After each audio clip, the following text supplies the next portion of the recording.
welcome to Turn the Page, the official podcast of the Syosset Public Library.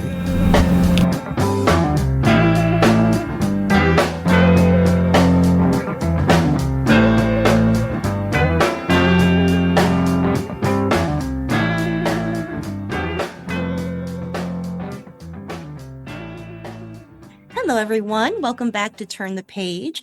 I am your host today, Jen, and I am joined by a truly prolific writer, the author of many, many books, who is here to share an absolutely delightful entry in the Shelter Spring series. Welcome to the show. Could I ask you to introduce yourself and your book, please? Of course. Hi, I'm RaeAnne Thayne, and my book is called The December Market. And it is, as you said, the second book of my Shelter Spring story. Last Christmas, I had a book called Christmas at the Shelter Inn, and this is not really a sequel. This is a second book that's loosely connected to that one. Yeah, it's really like a warm, cozy hug of a book. Like just really like very comfortable and very like intimate, like in a very fond way, if that makes sense. I just really enjoyed its whole very warm vibe. Before we talk about it too much, could you tell us all a little bit about your career and your journey to the Shelter Spring series? Of course, I'm happy to. So I started writing. I actually had a journalism career for about 10 years. I was a newspaper reporter and then editor at a small daily paper in Utah. And I really wanted to, even after I graduated in journalism and started working professionally, I wanted to write a book myself. I just had a dream of doing that one day. And so I kind of held that dream in my head and I didn't really do anything about it until 1990, which is when I had my first child. And when I was on maternity leave with her from my job, I decided, well, here's my chance. I've got this brand new baby who sleeps sometimes, not very often, but she sleeps sometimes. I have this time that I haven't had before since I went straight from college to working.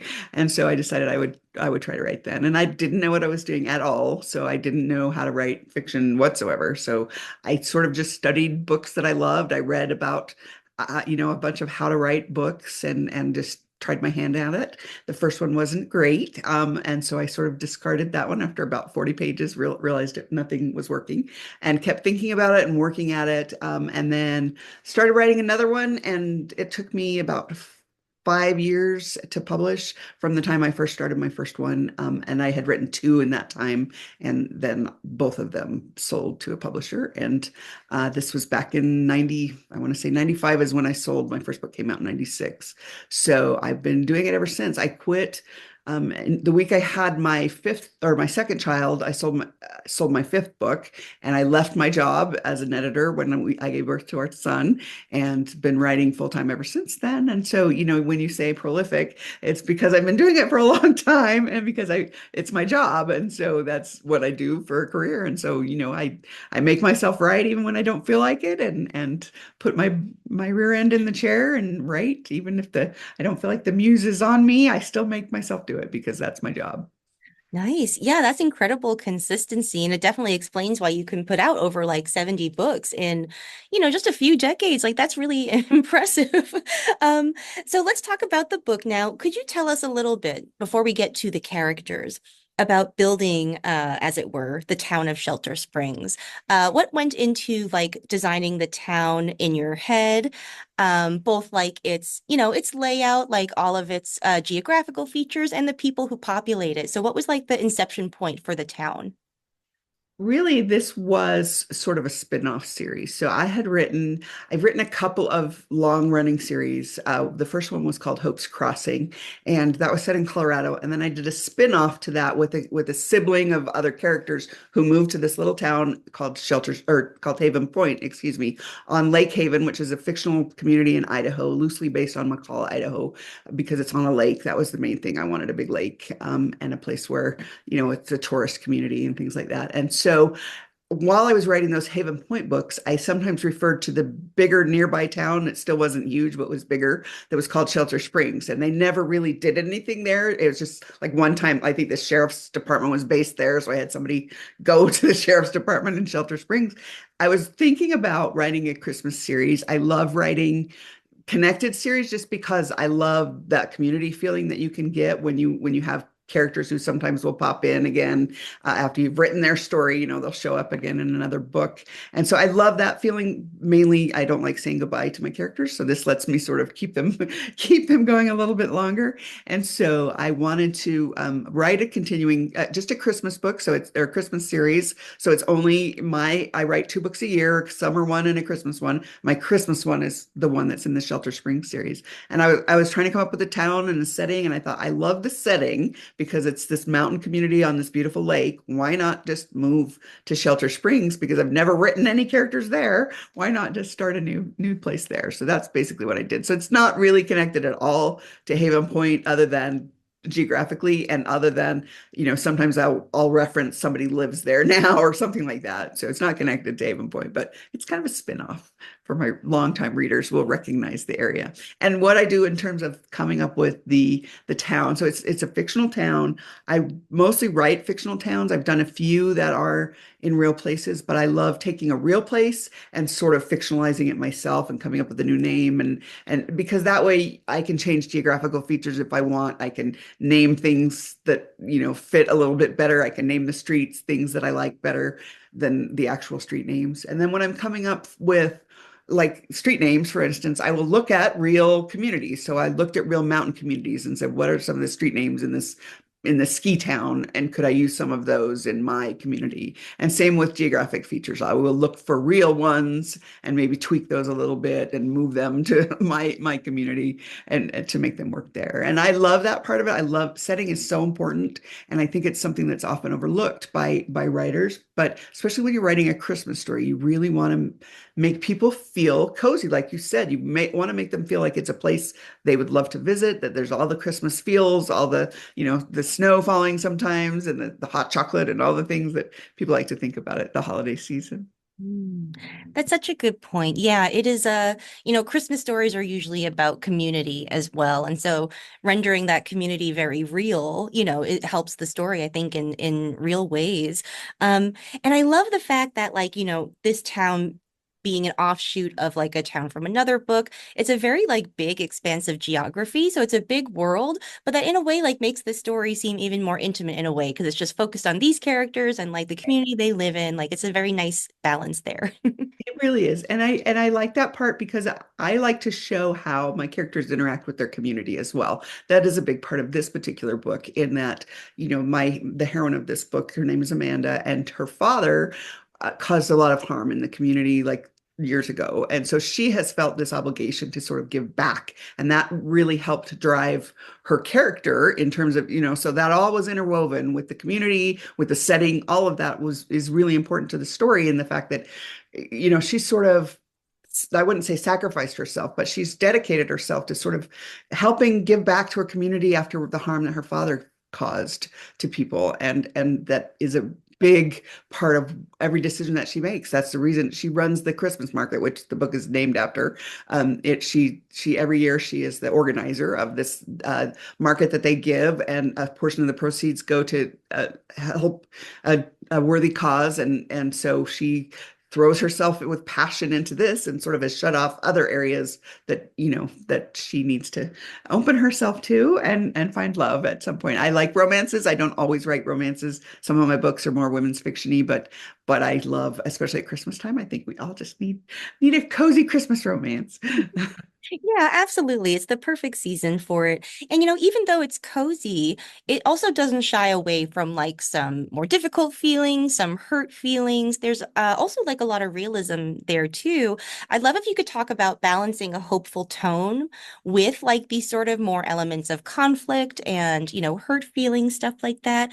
And yeah, how the characters shape those interactions, if that makes sense.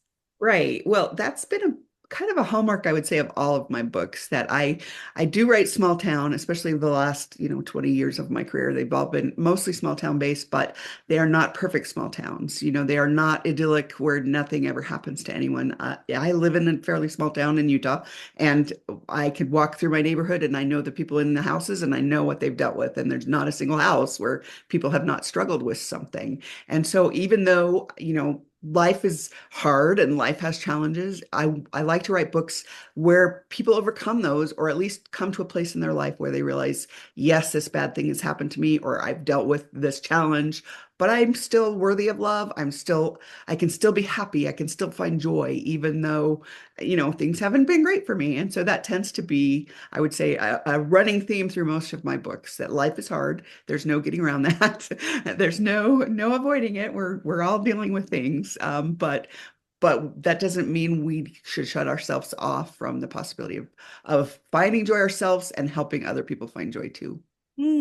That's such a nice point. Yeah, because when you have characters in a romance who have, painful pasts that are causing them like pain in the present and shaping their interactions, that sort of like is a built-in engine of like romantic tension in a way, because you want to draw inside yourself when you've been hurt, but you really need to connect with other people. And so you already have like that element like built into it that's like very, yeah, it's great. Conflict, but I think it's a conflict a lot of us face, that we're tribal. We like to be with other people, and I mean, obviously there's a lot of people who maybe don't like to be with other people, but I think some inherent part of us, we want to be connected to other people in some way, whatever we feel like we can do. And so that can certainly be when you've walled yourself off from anything deeper. That is definitely a conflict of who is the one person who can get through those walls to reach you, to make you see that your life is not over, that you have much to give, that there's joy out there for you, and you can find that. And so I love writing those kinds of stories. That's one of my favorite stories to write. And I would say, it's I have had people ask me if I have a core story. That's kind of a familiar term in the writing world, where, even though you write different plots, you write different situations, different characters, there might be some core message that weaves through a lot of your stories. And I would say in mine, it is, we're all here to learn how to take care of each other. That's why I write books about community. That's why I love writing Christmas books, because that's a perfect fit for my voice, for my stories about community, about helping others, about, reaching outside of ourselves and still finding joy. So that's why I do what I do. Yeah, great point. Yes, because that is like such a fundamental point of so many Christmas stories. Like even if you look at the Christmas Carol, like that's about learning how to care about other people and how to help them. Like it's really built into the season too, and the romance genre. Yeah, I never thought about like why they go so well together, but that's really it. Well, and it is a perfect kind of story for my voice. I've written quite a few Christmas stories. I love every single time I sit down to write a Christmas story, because it does fit really well with my voice. That my books are warm. They're described as comfort reads. I'm great with that, totally great with that, because we all need comfort, especially during the holiday season. What other time do we need comfort than when everything is so stressful and we're running around, and something that you can sort of sink into and just relax into. I love being able to bring that to my readers. It's a great feeling to know that I make people happy for a living. And I think, how many people can say they make people happy for a living? There's probably not that many people, because, we have our challenges in our jobs, but my job is to make people happy and make them feel better. I have a sign right now. In fact, I'm looking at it on my desktop behind you that says, I may not change the world, but I can change someone's afternoon. So that's sort of what I think about when I sit down to write. How can I make my readers happy when they read my books and close the book? Obviously, there's going to be a journey along the way. It's not all roses as my characters fight the things that they need to deal with internally and externally. There's always situations where they're fighting a lot of different things. But how can I, make my reader at the end just close the book and be happy that they gave me the time, devoted their time to me. I feel a great responsibility to my readers, because they're spending money on my books, they're spending time on my books, and I want to deliver, an experience that they are happy that they partook in. Hmm. That's lovely. Um, I'd love if we could talk a little bit about the characters. If we could talk about crafting Amanda as our protagonist, because you talked about her a little bit, and I do really love her because she cares so much. But as you say, she's not perfect. She has a painful past, and she could be a little bristly in conversation sometimes, but she's got a really good heart. So I was wondering if you could talk about her a little bit and crafting her counterpart in the male romantic lead.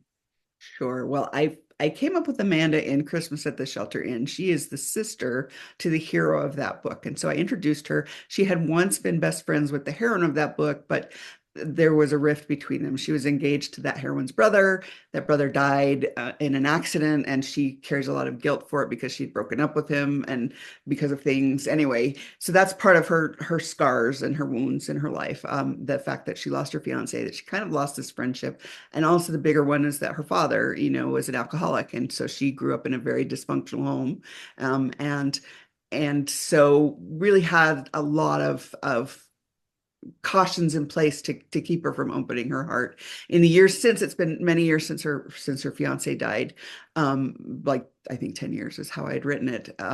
And so she'd had opportunities to find love again, and she tried to take a chance one time and was almost engaged a few years earlier, and then realized, it wasn't what she needed in life. So she's kind of resigned herself to being happily on her own and devoting herself to her community, and she has a family that she does love and takes care of, and she especially loves her grandmother, Bertie, who lives in in a retirement community. And I loved Bertie. She's one of my favorite characters that I've created. Bertie has macular degeneration, and so Amanda is very much more protective of her grandmother than maybe she would otherwise be. The fact that her grandmother, can't see as well as she did once, and is technically visually impaired. And so Amanda's protective of her. And when her grandmother starts dating somebody else than her grandfather, who passed away some years ago, Amanda's very concerned because she knew how traumatized her grandmother had been at losing her grandfather, and she doesn't want her grandmother to see that same pain. She's protective of her. And so she wants to break things up. She goes to the grandson of this gentleman that her grandmother's dating, and tries to enlist him to help her sort of keep the two apart. But he doesn't feel the same way. He likes the fact that his grandfather is dating someone else and is happy again after losing his wife and things like that. So basically, that's Amanda's character. She has devoted herself to caring about the community. She runs the Christmas market. She runs her little town where she gives women, or her little shop. She runs an organic shop for soap makers and lotion makers, and people doing small handicrafts, so that she can help especially female entrepreneurs have a place to sell the things that they make, and bring a little extra money into their homes. So she's kind of more of a co-op owner of her little soap shop, and she loves that part. But she sort of has told herself she's happy with that, and I needed to show her, no, you're not. There's more out there for you. You need to open your heart. So that was my journey with her, is to show her from the beginning of the book to the end that she really needs to open her heart, and that there's a whole world that she has closed off, and that she will be happier if she opens it. Hmm. Yeah, I really like her. There's like a little bit of like Emma to her, you know? She's like, I don't know if I can really be happy, but I'm going to devote everything to making everybody around me really happy. Very much so. I think that sometimes as women, we tend to do that. We're so focused on making everybody else happy and not so much on us. And at some point we sometimes have to be selfish and say, okay, this is what I need, and recognize those things in ourselves. I love writing that with my characters. I love having, being able to explore them from the beginning and seeing where they end up is really fun journey for me as a writer, because they do feel real once you start creating these characters. They feel, by the time you're done, you're so happy that they found their happiness and happy ever after. And it's not, and I have to say, it's not necessarily because they have a man in their life, it's not, or a woman, if you're writing it, a same gender romance, which are wonderful. But in this particular case, it's not because she has a man, it's because she's opened her heart up to somebody else and her life up, and been vulnerable and allowed herself to be vulnerable, which is you have to trust somebody to do that. And I love that journey. Hmm. Yeah, that's a really great point, that there is that personal journey counterpart in the romance, that you have to get yourself to the point as a character where you are open to the opportunity. And yeah, that's a really lovely way of thinking about it. Well, yeah, thank you so much for coming to talk about this book.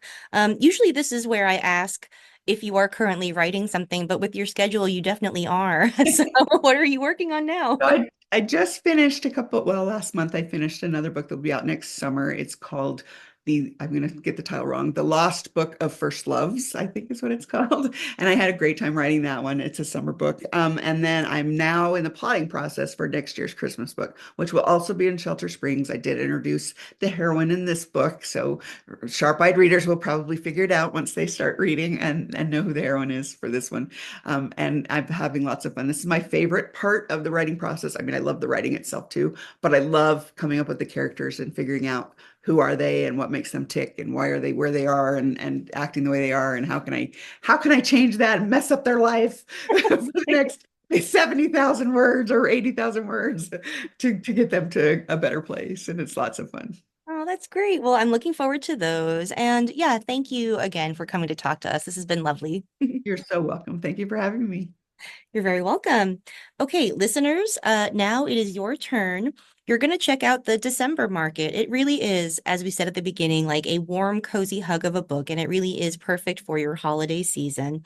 All right, thank you for joining us. It is now time to close this chapter. It's time to close this chapter of Turn the Page. Join us for the next episode.